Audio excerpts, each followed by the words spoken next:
ازيكم؟ اصابع الجلاش بالكنافه واحده كده من احلى الحلويات اللي ممكن تعمليها. انا شخصيا بحبها جدا، خصوصا بقى لو اتعملت مظبوط تطلع معاكي دايبه من جوه، مقرمشه من بره، مش مجلده، واخده اللون المظبوط. باذن الله هقولك على كل التفاصيل، طلعها معاكي ناجحه جدا.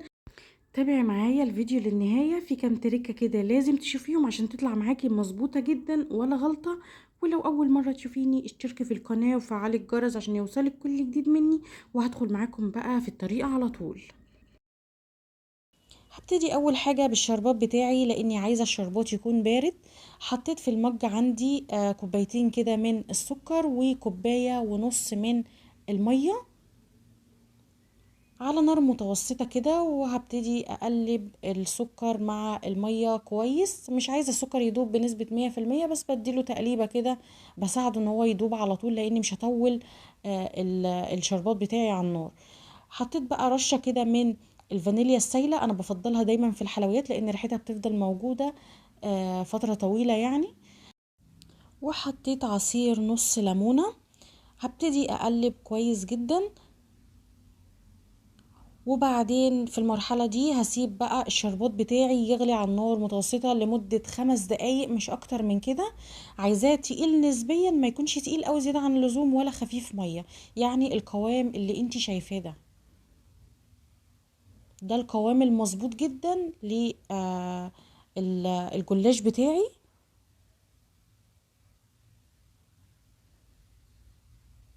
تمام كده، هبتدي بقى اركنه على جنب. جبت بقى الكنافة بتاعتي، انا كنت حطاها في الفريزر عشان تجمد، لان بيكون سهل عليا ان انا افركها وتطلع معايا ناعمة. محتاجة على لفة الجلاش بتاعتي حوالي كده ربع كيلو من الكنافة.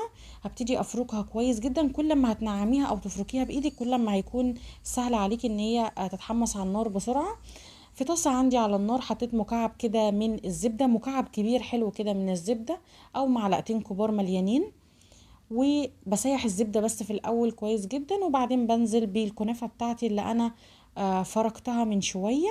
وهبتدي اقلب فيها بس على درجة حرارة يعني زي الشمعة كده قليلة جدا، لان هو يعني بتلون على طول، ممكن تتحرق منك او تتلدع في اي وقت.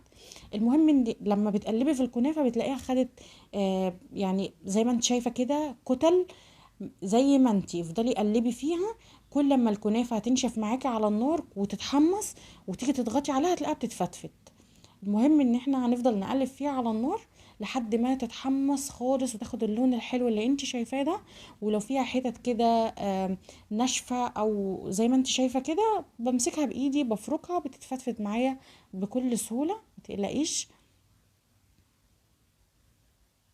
المهم بعد ما وصلت للون الحلو ده هبتدي انزل بقى بكبشتين كده من الشربات اللي احنا عملناه. او يعني ما تنزليش بكبشتين، انزلي الاول بكبشة ونص كده وبعدين قلبي.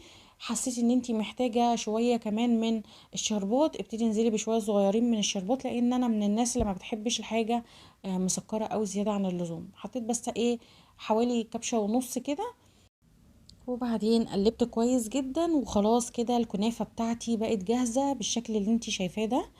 المهم جبت عندي لفة الجلاش بدرجة حرارة المطبخ، وعندي تلت كوباية كده من السمنة. خدت رقين بس من الجلاش يكونوا لازقين في بعض، حطيتهم على الرخامة عندي وزي ما انت شايفة دهنتها كويس جدا.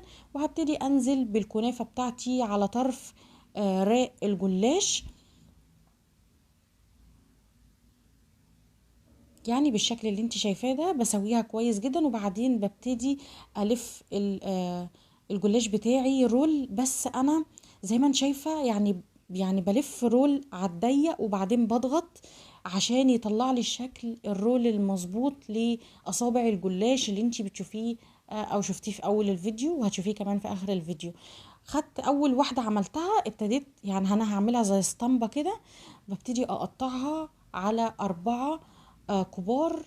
يعني الحجم ده مناسب جدا وهو نفس الحجم اللي بيتباع بره، ممكن تقطعيها على 5 لو انت حابة اصابع الجلاش اصغر شوية. وبخليها موجودة عندي لان دي بعملها زي اسطمبة زي ما قلتلك، بقطع عليها كل اللي انا هعمله بعد كده عشان يبقوا كلهم متساويين. هعمل معاكم كام مرة كده وبعدين الباقي انا هعمله لوحدي. المهم ان نفس الكمية اللي انا حطيتها في الجلاش، يعني نفس كمية الكنافة اللي انا حطيتها كلها تكون قد بعضها، عشان ما تلاقيش عندك رول كبير ورول صغير وواحد رفيع وواحد، يعني يكونوا كلهم كده مش متناسقين.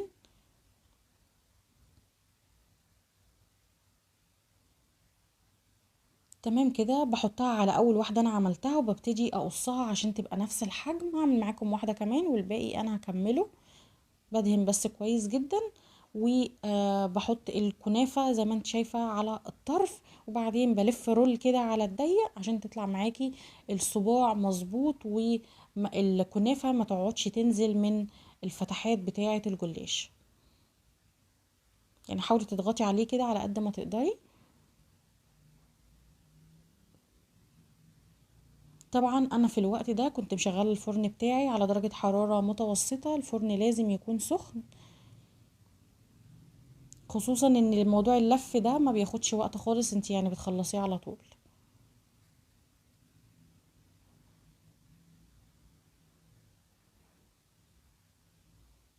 عندي بقى صينية بتاعتي كنت دهناها كده من دهنة بسيطة كده من السمنة، وببتدي اشيل الجلاش اللي انا عملته. زي ما انت ممكن ترفعيه باي حاجة عندك، بس عشان يبقوا طالعين كلهم، ما تشيليش واحدة واحدة وتبتدي توقع معاكي او ما تكونش شكلها مظبوط. وبحطهم كده بنفس الرصة جنب بعض.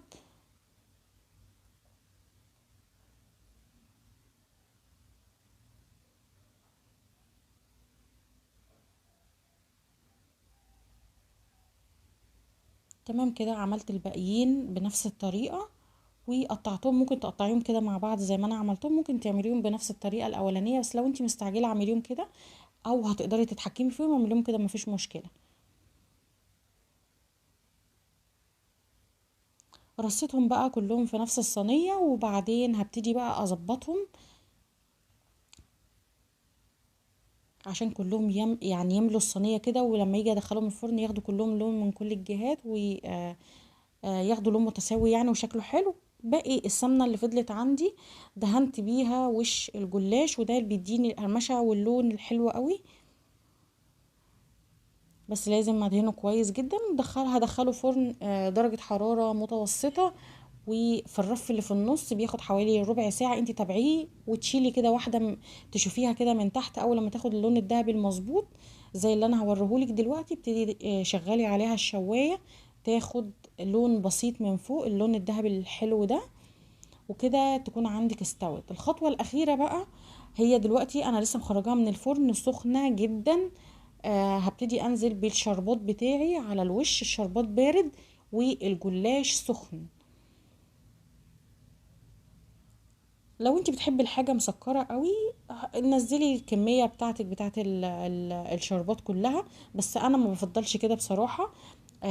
يعني حطيت حوالي 3/4 الشربات بتاعي. آه زي ما انت شايفة كده، وزي ما هوريكي في الاخر ان ما بحبش الشربات يكون كتير في الصينية من تحت. وفي نفس الوقت سقيت الجلاش زي ما انت شايفة كويس، بس ما يكونش كمية كتير قوي زيادة عن اللزوم.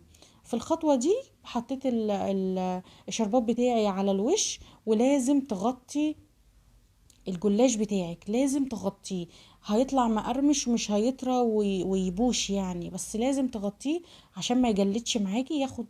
هو مقرمش جدا، فسنة البخار اللي بتطلع منه دي بتخليه يعني يعني دايب ومقرمش في نفس الوقت. المهم ان انا جبت كده ألمونيوم فويل عندي او اي صينية عندك، وابتدي غطيه لحد ما الجلاش عندي يبرد تماما، يكون بقى اتشرب الشربات اللي احنا حطيناه، ويكون في نفس الوقت يعني ايه، طري سنة بسيطة. بعد ما برد بقى تقدري تقدميه بالهنا والشفا، يطلع معاكي بالشكل اللي انت شايفاه ده، مقرمش جدا ودايب من جوه، واخد القرمشه بسيطه من بره ودايب من جوه. جربيه، انا واثقه ان هو باذن الله الطريقه دي تعجبك جدا. ولو عجبكم الفيديو ما تنسوش تعملوا لي لايك وشير وسبسكرايب. اشوفكم على خير ان شاء الله في فيديو جديد.